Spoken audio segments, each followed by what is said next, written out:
Want to stay up to date with everything that's happening on the show? Or do you have a story that you'd like to submit for one of our Listener Stories episodes? You can get in touch with the show via the website at www.hauntedukpodcast.com, on Instagram at hauntedukpodcast, on X at hauntedukpod, or you can email us at contactus@hauntedukpodcast.com. We're also on Facebook and TikTok. And if you want to support the show, you can do it via either Patreon or Ko-fi. Both platforms have exactly the same content, but work in slightly different ways. One of the advantages of Patreon is its sleek user interface, but if you want to avoid those pesky additional charges Apple, Google, and Patreon apply to your subscription, then why not give Ko-fi a try? Simply open a browser window and type ko-fi/Haunted UK Podcast. That's Ko-fi/Haunted UK Podcast, and you'll soon find us. Whichever platform you choose, we're sure you'll enjoy the bonus content. Thanks for listening, and enjoy the episode. This is the Haunted UK Podcast's Short Haunts.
Welcome, dear listeners, to our series of short haunts.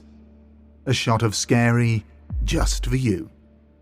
So grab a hot chocolate, maybe a tea, maybe something stronger, because this is Haunted UK Podcast's Short Haunts, a gift passed on.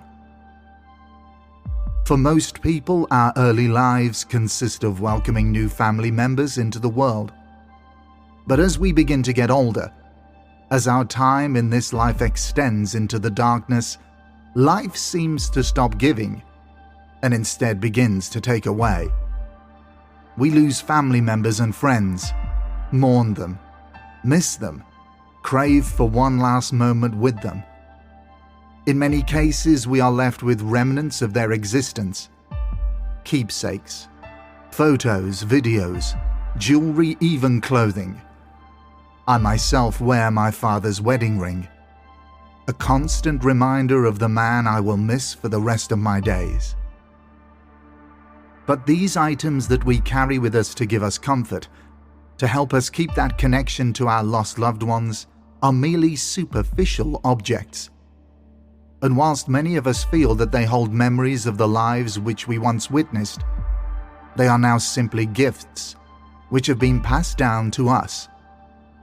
But what if a gift, which could not only be passed down through the generations, had a more paranormal or supernatural element?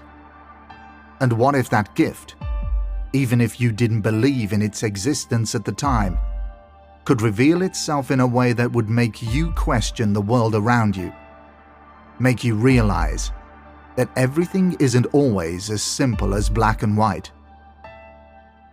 This short haunt was sent in by Natalie, who tells us about an event in her life which was, and still is, truly remarkable.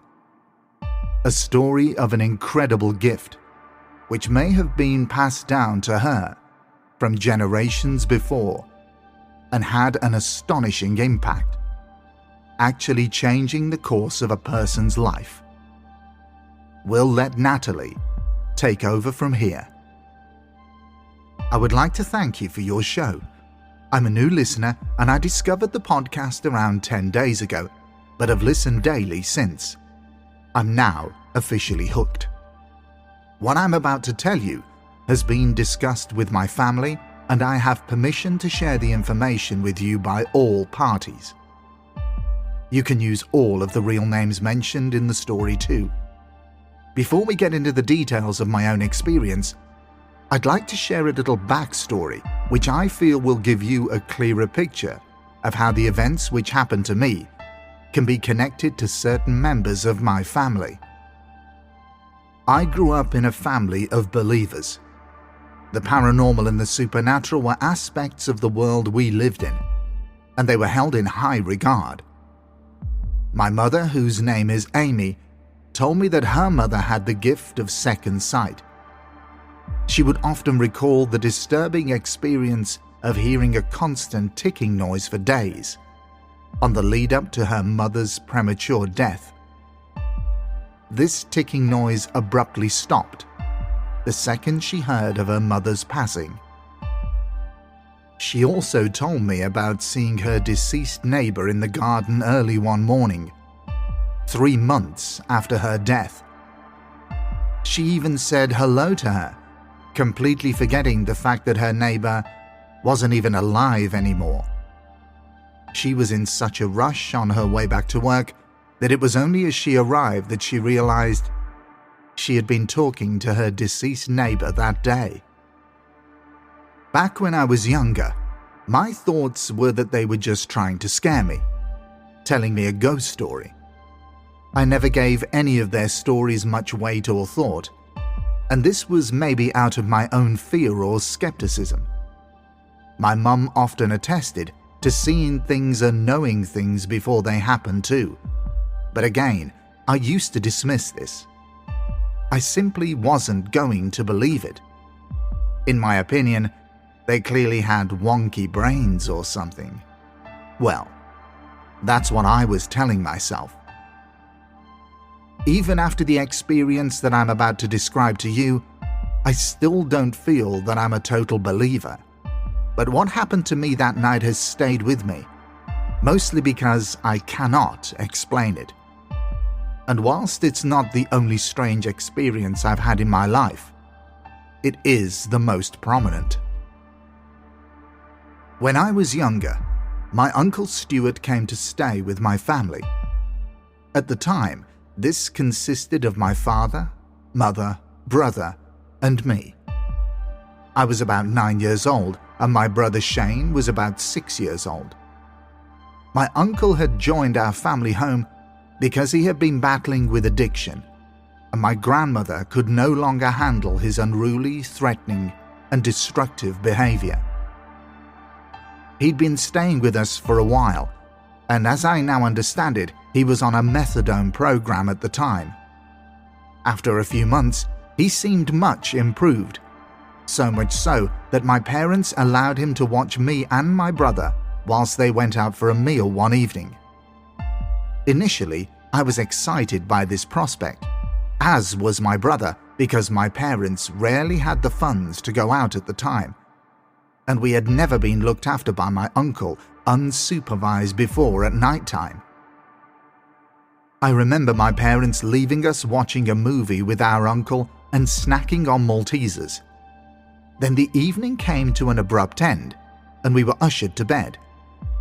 We couldn't understand this at all, as it was still quite early. A short while later, I remembered hearing a knock at the front door, and I knew it wasn't my parents by the hushed tones once the door had been answered. So, I went to investigate. When I approached the living room door, I could hear 2 male voices, and I didn't recognize either voice as my dad's, so I gingerly sneaked in. When I opened the door, I was met with a familiar face. My Uncle Neil, or as we'd affectionately used to call him, Neil Wagon Wheel. Neil was one of those very close family friends who wasn't actually related to us, but we still called him Uncle. I was allowed to say hello, but again, I was told it was bedtime. So I did as I was told and went upstairs, but snuggled into my parents' bed, adamant that I wouldn't go to sleep until they came home. I wasn't entirely sure why I wanted to stay awake, but unsurprisingly, I fell asleep quite quickly. After a while, though, I felt something nudging me awake. I was, by this point, in quite a comfortable state of sleep. However, the nudging persisted, so I opened my eyes. I fully expected it to be my mum or brother waking me, but what I saw amazed me, and still does to this day. It was a golden light in the shape of a person. When I woke up, its hands was still on me, nudging me and gently shaking me by this point. I could see no discernible features, but I knew it wasn't a physical person like my mum, dad, or brother. This person was trying to make me get up urgently and desperately. As I looked at it, I heard its voice saying, "Get up. Go check. Please, please, please." The voice kept on repeating this, but I froze. Eventually, I managed to calm myself down and realized what I needed to do. It was then that I became more afraid of what I might find rather than the sight of the entity. So I got up and walked straight through it. That's the only way I can describe it, really. I silently thanked it as I was leaving the room in my mind, as somehow I instinctively knew that this was now important. When I reached the bottom of the stairs, my uncle appeared to be asleep, slumped against the sofa. The TV was on loud, so I walked into the room to turn it off, as I felt it was very late. Upon sneaking into the room, I realized my uncle had a tube around his arm. There was foil on the floor, and there were several pill bottles all around him. I shook him. "Wake up! Wake up! Stuart! Uncle Stuart!" But he didn't respond or wake up. I looked at the bottles again and realized they were empty. I wasn't sure how many pills were in the bottles, but something told me that there must have been quite a large quantity for my uncle to not even respond. At the time, we had no landline. It was 1993 or 94, and to say our family was poor working class would be an understatement. Both my parents worked all hours and somehow still barely had 2 pennies to rub together. I wasn't going to wake my brother, as he was 3 years younger than me, and I wasn't really sure what to do at that moment either, but I knew I had to do something.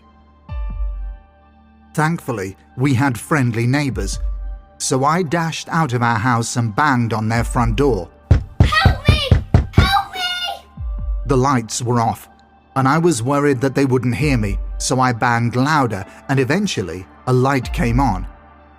I told them that my uncle was poorly and needed help, so my neighbor, let's call him Ken, ran into the house to assess the situation, then sent my brother round to join me at his house with his wife and daughter. I remember them saying an ambulance was on its way, the flashing lights still vivid in my memory. But the rest was really all a blur. I suppose I was in shock at what had happened.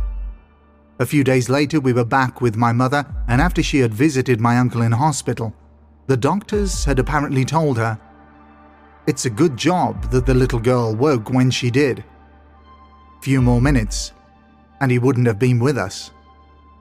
I didn't know whether to be proud, relieved, or angry at the whole situation.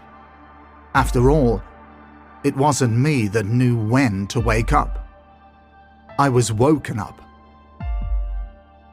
I explained what had happened that night to my parents and neighbors, and they all looked amazed by my tale. Eventually, my mum concluded that it was either a spirit or an angel. I've never been sure which, but I do know that I'm grateful it showed up and saved my uncle that day. We've often spoken about this incident as a family and debated what could have happened that night. Whether it was my unconscious mind not trusting my uncle, or maybe feeling uneasy that someone else had arrived unexpectedly that had triggered a panic in me. Maybe it was a ghost, a dead relative returning, or a guardian angel, making me aware of a potentially deadly situation. It was amazing back then, and is still to me today. My uncle sadly passed away whilst dealing with his addiction years later, but we did get a few more years with him, more than we would have had I not been woken up that night. On some level, I've debated whether I should have woken up that night because of the many years his struggles continued after this. On the other hand, I wonder if something else supernatural had other ideas for him and knew it wasn't his time. Or was this all simply a scared little girl trying to process a perceived threat? I would love your thoughts on this. Thanks for reading my story. I don't know if you've heard of anything like this before, or can help me shed light on this at all, but I thought it would be of interest to you and the listeners. Kind regards, Natalie. So what happened that night? Was Natalie visited by the spirit of a deceased family member? Or was it a guardian angel, as her mother thought? Or could this have been Natalie's very own spirit guide, warning her that something bad was about to happen? Or was this a gift, passed down from generation to generation? And was it at that precise moment that Natalie's gift finally came to the surface, helping out in a way that most people would never fully understand? We've heard so many times about people who have altered the course of their day because of a feeling, a hunch, that something out of the ordinary was going to happen, only to be proved correct. But I feel that this was something more than just a hunch, a feeling. There was a physical connection which took place in this event, an entity or form, which was forcefully trying to wake Natalie up. And not only that, but which actually spoke to her. As always, we'd love to hear your opinions on this story, but also, have you had a similar experience to Natalie's? For instance, have you ever experienced divine intervention? Felt the wing of an angel when facing trouble? A relative from the other side imparting a message to you, just in time? Have you ever felt the synchronicity of signs, perhaps feathers, numbers and whispers? We would love to know if you have had a positive experience with the spirit world, where far from leaving you scared, it filled you with courage, hope, and direction. And if you haven't, never discount it, because maybe one day you too might feel the breath of beyond, coming in to steer you to the right place, the right time, to tell your story, so that the subject of a short haunt could be you.